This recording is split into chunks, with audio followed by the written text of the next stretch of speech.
Eu gostaria de dar as boas-vindas a todos aqueles que nos visitam, aqueles que nos acompanham pela internet. Nós estamos no Spotify, nós estamos no Facebook, nós estamos no YouTube, nós estamos na TV Alfa.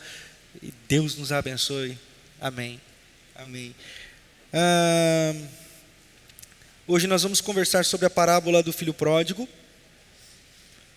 E a minha oração, assim, de verdade, é que os nossos corações estejam preparados e que haja um mover de simplicidade do Senhor aqui essa noite.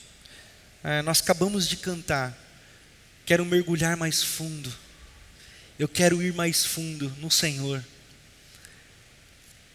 Nós não podemos confundir simplicidade com superficialidade. Nós não podemos confundir intimidade com superficialidade também, ou negligência. Então, eu oro para que, de maneira simples, como foi o nosso Senhor Jesus de Nazaré, nós possamos encontrar a palavra dele aqui essa noite. Mas assim como foi com Jesus, que na sua simplicidade impactava os corações, dizendo: nunca nos foi ensinado um ensino como esse. E eu quero que vocês sejam impactados não pelo meu ensino, mas pelo mesmo Jesus que impactou aqueles corações. Então a minha oração é que, apesar do pastor Renato, apesar de toda a minha humanidade, que o Espírito fale ao coração da igreja, que o Espírito fale a cada um de nós, como tem feito, apesar daquele que vos fala. Essa é a minha oração, e que o Senhor tenha misericórdia de todos nós. Amém. Nessa parábola do filho pródigo, Jesus aborda temas muito interessantes, né? Nós temos falado sobre o reino de Deus e como esse Deus contava histórias. E aqui nós estamos diante de mais outra história, né?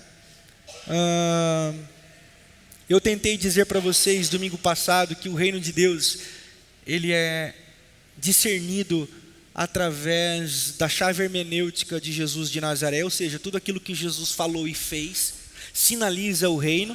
Por quê? Porque o reino de Deus é o pano de fundo de toda a Sagrada Escritura. É o reino de Deus que é o pano de fundo de toda a Sagrada Escritura. E eu dei-lhes o exemplo do quebra-cabeças. A Bíblia é um conjunto de muitas peças, e a capa com a qual nós encaixamos essas peças para montar uma imagem é o reino de Deus, é a capa do reino de Deus. E aqui então nós estamos diante de mais uma peça que nós vamos encaixar nessa lógica do reino de Deus. Então, eu faço uso do exemplo de Rubem Alves, que disse que a Bíblia é um livro de histórias com H e um livro de histórias com E, apesar da reforma ortográfica de 1943 ter tirado, né, essa H e E, hoje é tudo com H. Mas Rubem Alves usa esse exemplo bem bacana. A Bíblia é um livro de histórias. Por quê? Porque ela conta a história. E ela também é um livro de histórias. Por quê? Porque essa história, ela acontece todo momento, e pode acontecer todo momento. Então ela não é um fato que ficou registrado apenas no tempo. Ela pode acontecer na minha vida, na sua vida, na vida daqueles que creem e fazem da palavra a sua régua de vida, né?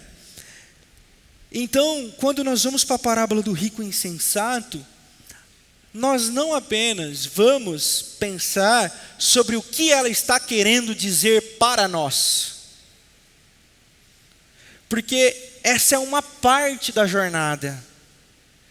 Olhar o texto sagrado, dizendo: deixa eu ver o que a Bíblia me diz. Essa é uma parte da verdade sobre o texto sagrado. A outra parte da verdade do texto sagrado é o que ela diz sobre nós. Quem a Bíblia diz que eu sou? Quem a Bíblia diz que é Deus? E quem a Bíblia diz, ou que a Bíblia diz que é o reino de Deus? Então nós vamos nos encaixar nessas perguntas nas parábolas de Jesus. Por isso, nós não podemos simplesmente pegar a parábola do rico insensato e dizer assim, ó, tá vendo? Cuidado com o dinheiro.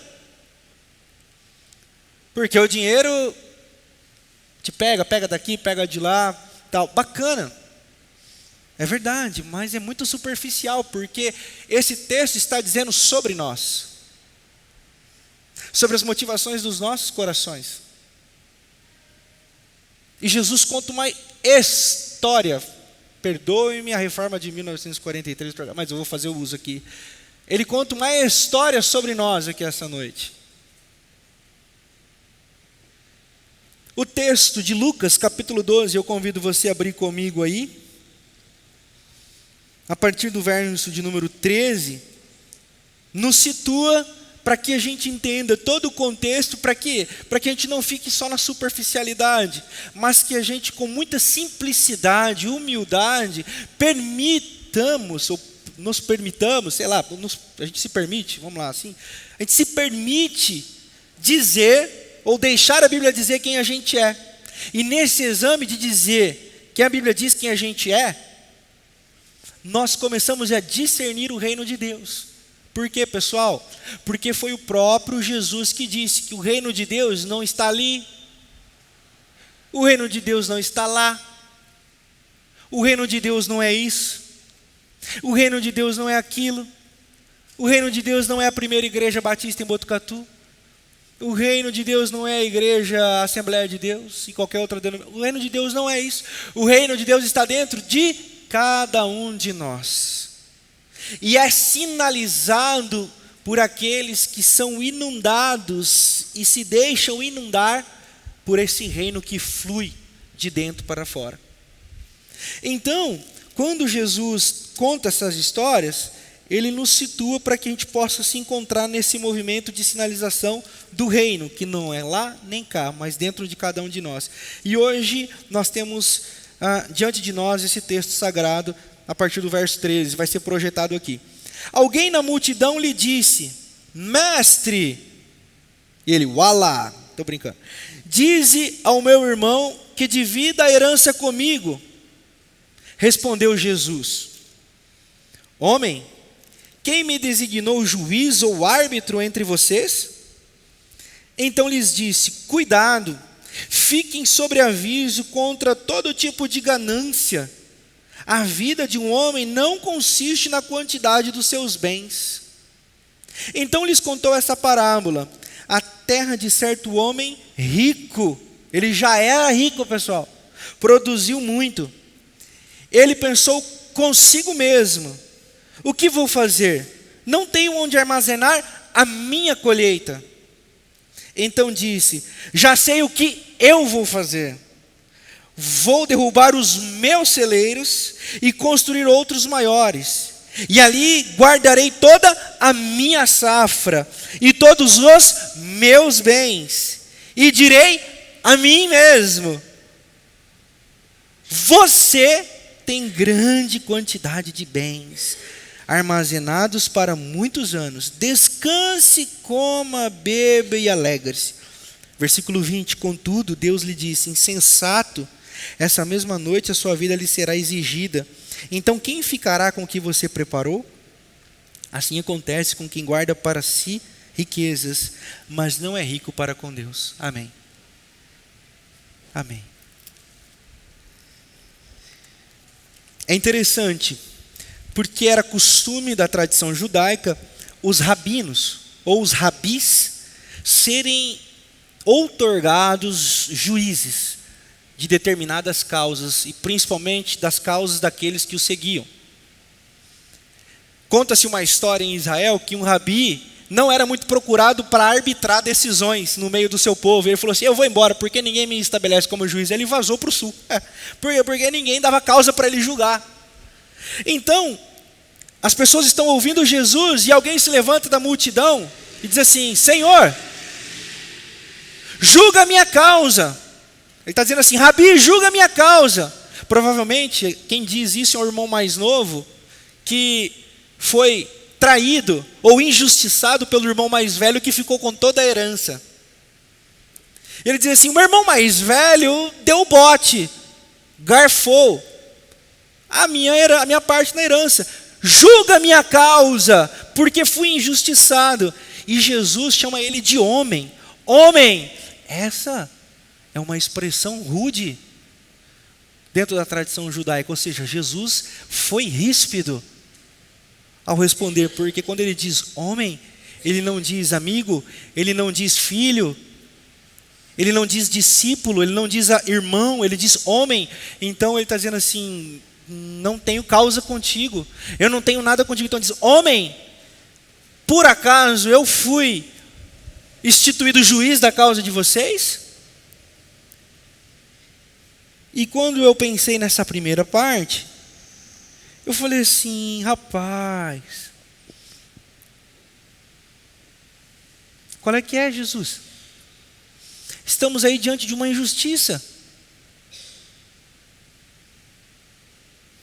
Estamos diante de uma realidade. Alguém levanta a mão e diz: fui injustiçado. E o Senhor diz assim: eu não vou comprar a sua briga. E eu também não vou comprar a sua indignação.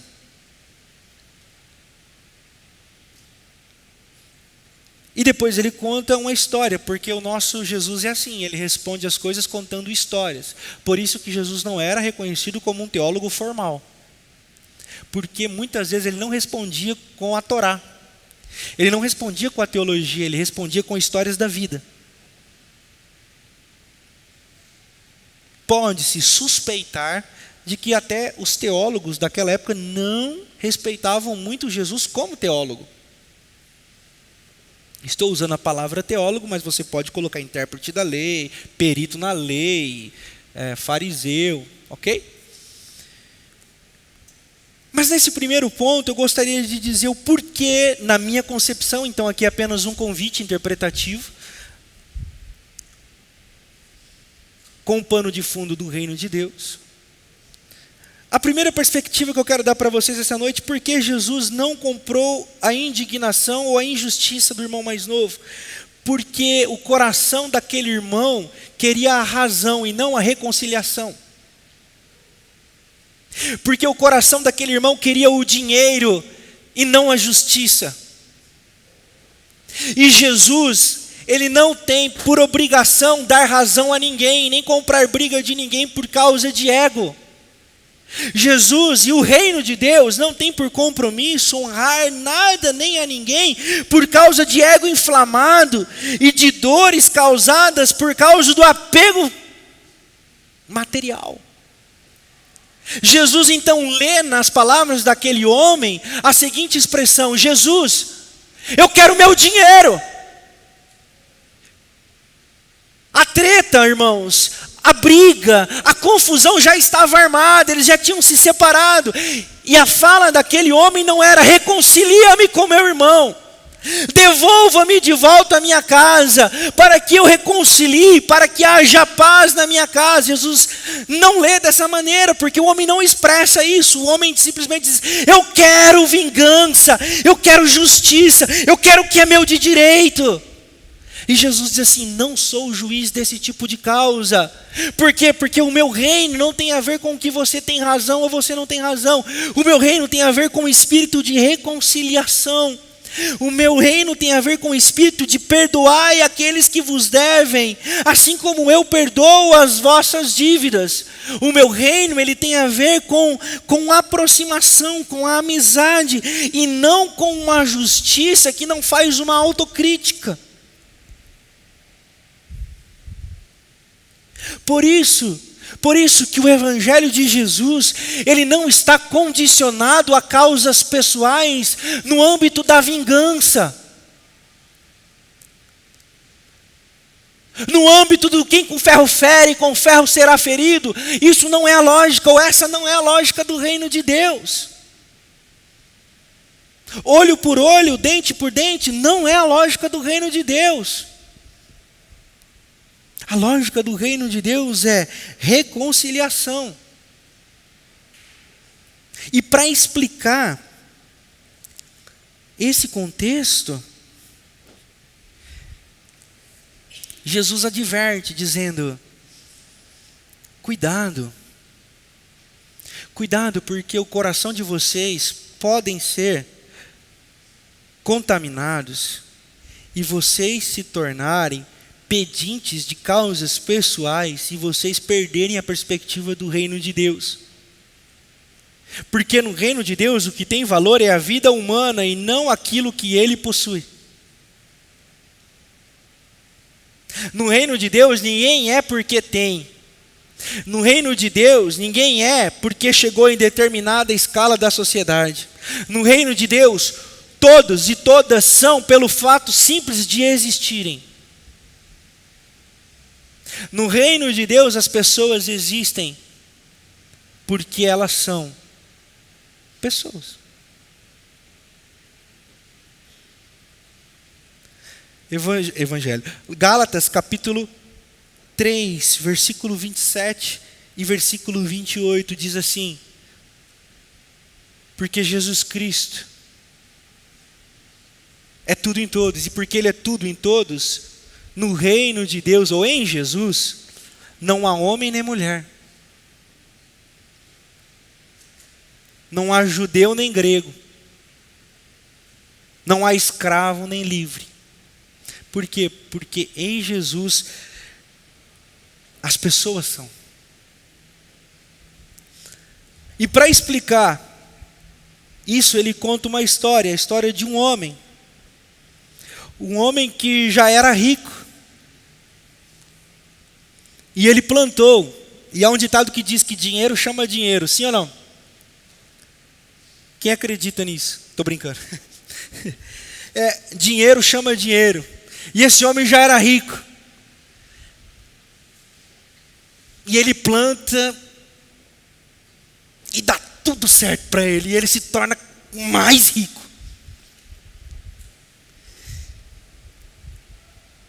E ele faz uma pergunta, ele diz assim: o que farei com toda essa minha colheita?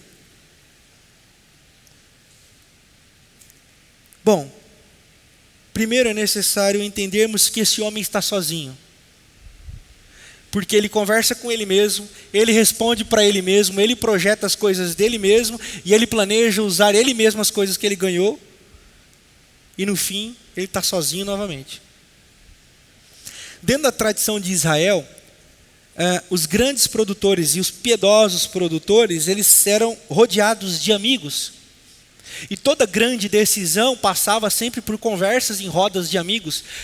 Vide o texto a poesia de Jó, por exemplo, ele tem amigos que vão aconselhar, que chegam até ele, com uns conselhos meio fajuto, mas é verdade, mas chega. Esse homem não. Esse homem está sozinho, isolado de filhos, isolado de esposa, isolado de amigos, isolado de conselheiros. Jesus está dizendo que era muito perigoso para aquele homem que fez aquela pergunta, e aquele homem que fez aquela pergunta diz sobre mim, sobre você, porque aquele cara que faz a pergunta hoje pode ser eu e pode ser você. Ele diz assim: cuidado para vocês não ficarem sozinhos com a ganância de vocês. Cuidado para vocês não terminarem sozinhos, usufruindo daquilo que vocês julgam como bênção de vocês. Cuidado para vocês não se isolarem, porque quando vocês se isolarem, vocês morrem. Então cuidado com o coração. Cuidado com o coração que vocês chegam diante de Deus para pedir a Deus as coisas.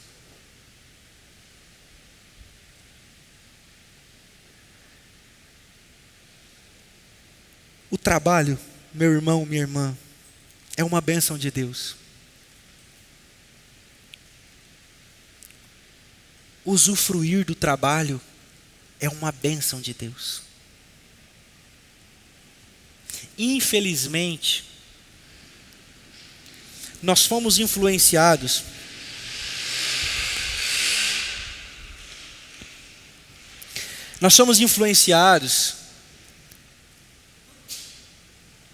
por um pensamento do século II chamado maniqueísmo.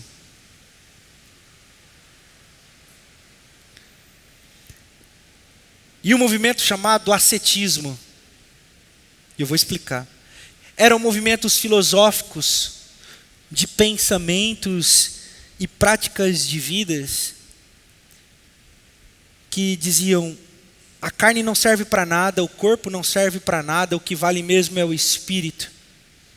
E para combater esse tipo de pensamento e para se julgar mais espiritual do que os ascetas e do que os maniqueístas, surgiram os puritanos.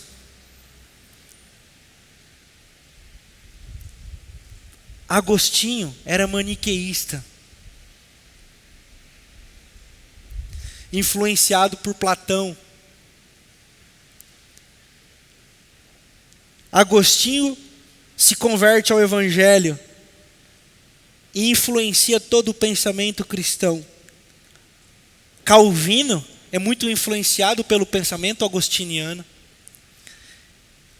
que influencia um outro caminho do pensamento evangélico, onde viver é pecado, usufruir é pecado,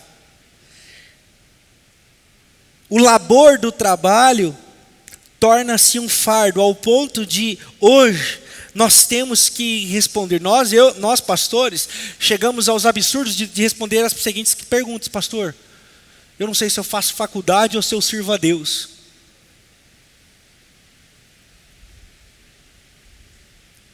Nós chegamos aos absurdos de casais terem dificuldade para caminhar como casal. Por quê?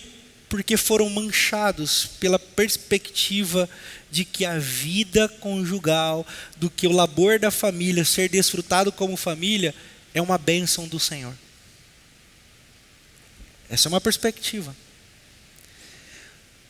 Por outro lado, transformando a bênção do trabalho e do desfrutar do come e bebe do teu vinho e regozija na mulher da tua mocidade, como diz Eclesiastes.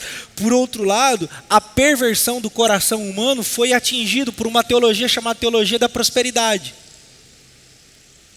A teologia da prosperidade diz: você precisa ter, porque só quando você tem é que você é abençoado. Se você não tiver, você é amaldiçoado. Então, quanto mais você dá, mais você vai ter. Então, quanto mais você dá, mas na onde? Dá na igreja. Não é repartir com os pobres, né? É dar na igreja. Por quê? Porque isso aí vai direto para o bolso de alguém, óbvio. Mas aí ela perverteu, essa teologia perverteu o pensamento saudável sobre aquilo que eu já disse ali atrás. E ela colocou no coração das pessoas um anseio por ter as coisas, condicionando Deus a ter coisas. Então a igreja se perde no boicote à felicidade, do trabalho, do regozijo, do ter uma casa boa, do correr atrás de um trabalho bacana, do viajar, do curtir com a família, do desfrutar. O cristianismo se fraudou nisso, e também se fraudou quando acha que só quem tem é abençoado. Quanto mais eu tiver, mais abençoado. Ou seja, o cristianismo ele está fraudado de todos os lados. Então nós precisamos sair desse ciclo e dizer essa fraude não, e essa fraude também não. Por quê? Porque eu posso ter, eu posso trabalhar, eu posso desfrutar, eu posso construir a minha vida. Você pode, você deve, Deus te abençoa nisso. Não faltará pão, não faltará alimento, não faltará vestimenta, porque o Senhor cuida de nós e nós precisamos disso, e Ele vai suprir as nossas necessidades. O que o Senhor Jesus nos orienta a respeito do reino de Deus é assumirmos no nosso coração o individualismo, uma causa própria, e caminharmos para o egoísmo. O egoísmo é o maior sinal de endemoniamento da igreja. Pensar em si mesmo, pensar para si. Vejam, eu vou para a igreja para buscar a minha bênção, eu vou para a igreja para buscar a minha cura, eu vou para a igreja para prestar a minha adoração. Perdeu-se a perspectiva da comunhão, perdeu-se a perspectiva do pão nosso de cada dia, perdeu-se a perspectiva dos pecados que são nossos, perdeu-se a perspectiva do reino é de Deus, mas a comunidade é nossa. Perde-se a perspectiva. às vezes não daqui do nosso, mas às vezes de cima dos palcos das igrejas, dos altares, como queiram chamar, sei lá, as pessoas, não se preocupe com quem está ao seu lado e adore a Deus. Não se preocupe com quem está ao seu lado e adore a Deus, mas o Evangelho diz completamente o contrário. Como é que eu posso adorar a Deus a quem eu não vejo, se eu não sou capaz de amar aquele que está do meu lado a quem eu vejo? É incoerente. É incoerente. Então nós precisamos voltar. Então o Senhor Jesus nos convida a voltarmos a atenção para os nossos corações. Lembre-se que a Bíblia fala sobre nós. Não somente para nós, mas sobre nós. Voltarmos para os nossos corações e começarmos a examinar. Será que as nossas petições, será que nós não estamos chegando como o filho mais novo, pedindo para que ele entre como juiz da nossa causa, mas talvez a nossa motivação seja egoísta? E ele continua dizendo, cuidado para você não colocar a sua esperança nas coisas, porque isso é insensatez. O final do texto nos convida a uma reflexão muito bacana, porque o homem fala assim: já tenho o suficiente. Essa expressão é um eufemismo puro, pessoal, porque na ganância da nossa alma nós nunca vamos achar que temos o suficiente. A poesia do texto de Jesus e a profundidade da história diz assim: você vai morrer achando que precisa de mais. Se você não tomar cuidado, você vai morrer pensando que precisa de mais. Tem um ditado que diz assim: você gasta toda a sua saúde correndo atrás do dinheiro, aí depois você gasta todo o seu dinheiro correndo atrás da sua saúde. A vida passa. A vida está passando. E nós estamos correndo atrás das coisas, pensando que são elas que saciam a nossa alma. E se nós não respondermos a pergunta que a Bíblia vem fazer para nós essa noite, nós corremos o risco de sermos iludidos e passarmos o resto da vida correndo atrás das coisas. Pastor, então eu não posso ter as coisas? Já disse que não é disso que eu estou falando. Trabalhe, meu irmão, viaje, planeje, conquiste, mas não esqueça da vida. Não esqueça da vida. Aquele rico conversava consigo mesmo. Aquele rico respondia para si mesmo. Aquele rico triplicava a sua primeira pergunta. E depois ele concluiu uma tese que ele mesmo elaborou. Então ele era a tese, a antítese e a síntese. Tudo nele. Quando nós estamos perdidos,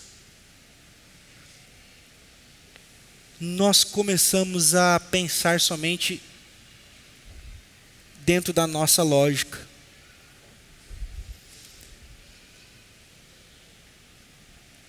Porque o mundo das coisas faz a gente ter medo de compartilhar as coisas.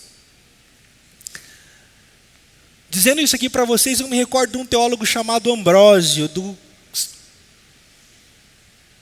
IV século.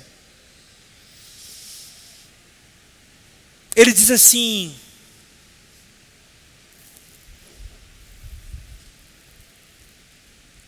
não é nosso aquilo que não podemos levar. Não é nosso aquilo que não podemos levar para outra vida. Agostinho, discípulo de Ambrósio, ele diz assim, a respeito desse texto que nós estamos conversando, ele diz assim, que o melhor depósito para aquele rico colocar a sua excelente colheita era o estômago dos pobres. O melhor celeiro para aquele rico depositar a sua grande colheita era no estômago do faminto. Lá vem o pastor de novo falando desse negócio de ajudar pobre. Não sou eu não, é o texto sagrado. De Gênesis a Apocalipse, o texto sagrado fala sobre nós cuidarmos de quem tem fome e não acumularmos coisas. Isaías capítulo 5, versículo 8 diz assim: ai de vocês que acumulam casas, casas e mais casas, e vão comprando terreno, ao ponto de não terem mais ninguém para conviver, porque tudo é de vocês. Ai de vocês. Isaías capítulo 5, versículo 8, você pode ler aí depois. Tiago vai dizer assim que o rico, ele sofre o esgotamento, vou traduzir assim, o esgotamento do labor da sua conquista. Salomão, um dos homens mais sábios da face da terra e mais ricos também, ele disse assim, já existiu sobre a face da terra, ele disse assim que o rico, ele tem um sono perturbado, mas aquele que tem o suficiente, deita e dorme tranquilo. Vocês percebem como a Bíblia não é contra desfrutar, comer e beber e ter as coisas. O reino de Deus, e no reino de Deus, Ele nos orienta a tomarmos cuidado, para que a gente não se individualize, não vire um egoísta, uma egoísta, para que a gente fique atento, para que a gente não se isole no meio das nossas conquistas, e para que a gente fique atento para repartir aquilo que a gente tem. O reino de Deus, a lógica é essa, simples, muito simples, repartir o pão, repartir aquilo que eu tenho, porque quando eu reparto eu sou acolhido na minha humanidade, quando eu reparto eu sou acolhido na minha dignidade humana. Todos nós precisamos de acolhimento, nas nossas angústias, nas nossas necessidades, sejam elas físicas, emocionais, espirituais, nós precisamos de acolhimento. E quando nós aprendemos a repartir, quando nós não somos consumidos pelo egoísmo, pelo individualismo, nós nos tornamos acessíveis aos outros e nós conseguimos nesses acessos chegar ao coração dos outros. No reino de Deus, irmãos e irmãs, a lógica é essa. Jesus veio para anunciar as boas novas. Jesus veio para dizer sobre uma nova perspectiva de ser humanidade. Jesus veio anunciar as boas novas do reino de Deus. E Ele está nos ensinando através de histórias sobre a lógica desse reino. Por isso eu gostaria de concluir a reflexão dessa noite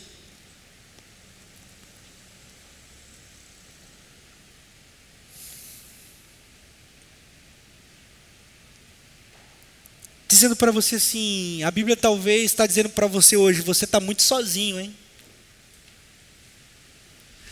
Você anda muito solitário, muito solitária. Será que você não está correndo demais atrás das coisas, esquecendo de você? Será que você não anda preocupado demais com o que comer, com o que vestir, com o que fazer, para tentar dar um jeito na sua situação e está esquecendo da pessoa que você é? O reino de Deus vem com uma mensagem de boa nova e de boa esperança. Dizer assim, não se preocupe, não vai faltar pão. É para isso que existe igreja. Para que não haja ninguém passando fome. Não vai faltar o que vestir, por quê? Porque é para isso que existe igreja. Ninguém vai ficar nu.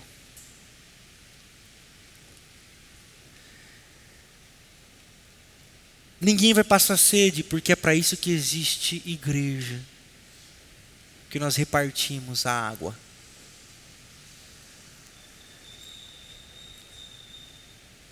Nisso nós encontramos Jesus.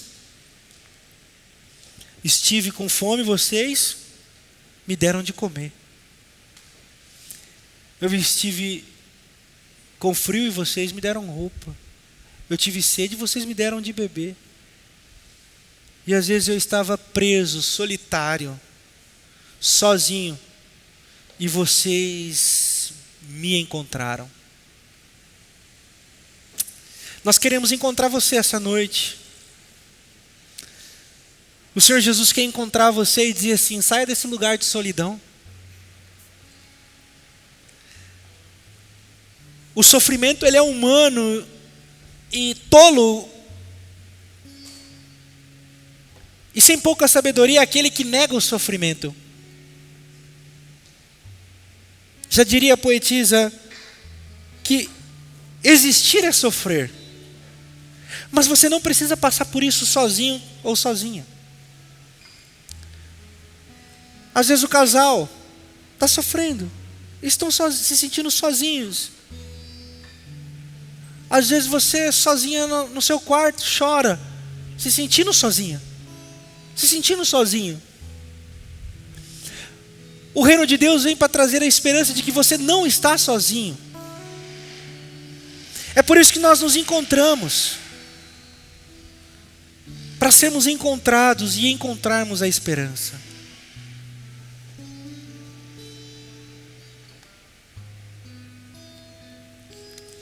A parábola do rico insensato tem esse convite para mim e para você essa noite.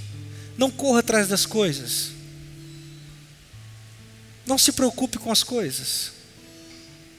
Porque você não depende delas para existir. Mas sonhe. Faça projetos, trabalhe, cresça, conquiste. Conquiste e compartilhe, reparta, abençoe, encha a barriga daqueles que têm fome. Mas acima de tudo isso e dessas coisas não fique sozinho. Você não está sozinho. Eu quero convidar você a cantar comigo essa canção essa noite. Uma canção que ela é mais profética do que às vezes a realidade do que você está vivendo. E eu quero que ela seja profética no sentido de declaração. Sim. Você não está sozinho. E você diga para o seu coração: nós não estamos sozinhos. E a minha oração é que você sinta o abraço acolhedor de Jesus de Nazaré essa noite. Mas não só no aspecto metafísico. Não no aspecto apenas ontológico. Mas que você encontre no olhar de alguém aqui essa noite o acolhimento que você precisa. Eu oro a Deus para que você encontre o abraço que você precisava receber hoje. E que esse abraço seja um sinal do amor de Deus pela sua vida. Por isso eu quero convidar você também a não sair daqui sem abraçar alguém, sem perguntar o nome de alguém, sem dizer assim: como é que você chegou aqui? Não saia. Porque você pode ser sal da terra e luz do mundo para a vida de alguém essa noite. E nesse movimento a gente se abençoa. Nesse movimento a gente se cura. Sabe por quê? Porque onde estão 2 ou 3 reunidos, quem está presente é Jesus de Nazaré. Coloquemos-nos de pé. Vamos cantar como uma declaração do nosso coração, como a nossa oração. Juntos nós podemos andar. O amor de Jesus nos une. Amém.